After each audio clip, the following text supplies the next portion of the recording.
since I was a kid, I always was fascinated with voices, and you know, everybody has their own voice print, like a fingerprint. We all have our own voice print, and you know, over time, our voices change. They really do. Everybody's voice changes over time, and I remember a good example of that was the great Katherine Hepburn, and she, when she was younger, when she was a starlet, she sounded a little bit like this when she was very young. The calla lilies on bloom again, I love you really, I do. Something like that, right? And then middle age, Katherine Hepburn was when she did the movie with John Wayne, Rooster Cogburn. I remember her voice changed middle age. It was like, it sounded a little bit like this. This town isn't big enough for the both of us, Marshall. Right? So that's middle age. And then an older, even more elegant, more beautiful Katherine Hepburn in the movie On Golden Pond with Henry Fonda.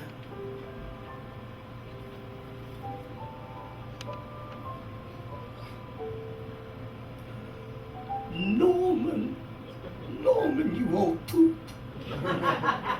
You're my knight in shining armor. Don't you forget it. So our voices change over time. And speaking of time, I don't want to admit this to you, but I feel so close to each and every one of you. I recently celebrated my 20-year anniversary as an entertainer. 20 years, ladies and gentlemen. Nothing's changed. Nothing's changed. And I could not celebrate my 20-year anniversary without paying tribute to a very special lady by the name of Marilyn Monroe. And I gotta tell you, this is not a picture of the real Marilyn. This is my first publicity shot in 1983. Unretouched, ladies and gentlemen, unretouched. Unlike today, I retouch everything within an inch of plastic. But this is totally unretouched. Everything I have on is from a thrift shop. The dress, the gloves, the wig, the jewelry, everything comes from a thrift shop. And I just started in my hometown of San Antonio playing bars and clubs and some private, corporate events and stuff. And I started doing a little bit of touring in Texas, and that was in 83. By 1984, I got a call from a big producer in Atlantic City, New Jersey for Bally's Hotel Casino. And it was major. It was a show called An Evening at La Cage, and they wanted me, of course, to play the part of Marilyn. It was a show of female impersonators, lookalikes, and I got the job, of course, and for 2 years I did that. Unfortunately, we were all required to lip sync, and I didn't want to do that anymore. So by the summer of 1986, I got a job in Provincetown, Massachusetts, on the very tip of Cape Cod. Thank you. And I was able to sing live. The first part of the show was Marilyn. The second part was all the voices. I sang live. It was an instant sellout. It was a great success. And then talk shows started calling me. All these television talk shows called me. And then I toured all over the country. And the journey was amazing. I worked so much. Sometimes I didn't even know what city I was in. And I did this for several years, did a lot of work. And after a while, I started to realize that I was starting to do Marilyn longer than Marilyn did Marilyn.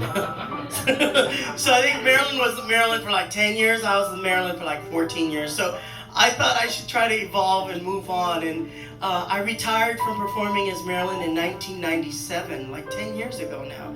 And but to commemorate my 20-year anniversary, we're going to have a look back at my Marilyn years. I want you to keep your eyes on the video screen and keep in mind that everything you're about to see, the videos and the still photographs, are of me as Marilyn Monroe. So ladies and gentlemen, I bring you now my Marilyn years.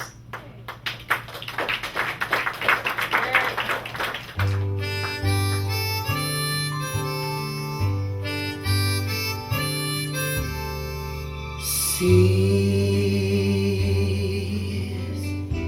upon the moment long ago.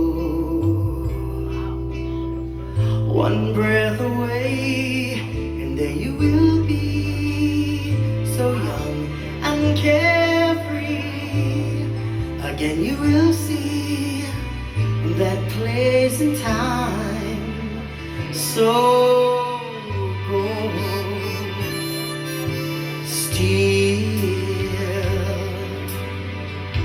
into that moment way back when you thought that all would last forever, but like the weather, nothing can ever be in time. Stay, go. How can it be when we must see so vividly a memory, and yet you say so must that day to fade away in the rain of sun. So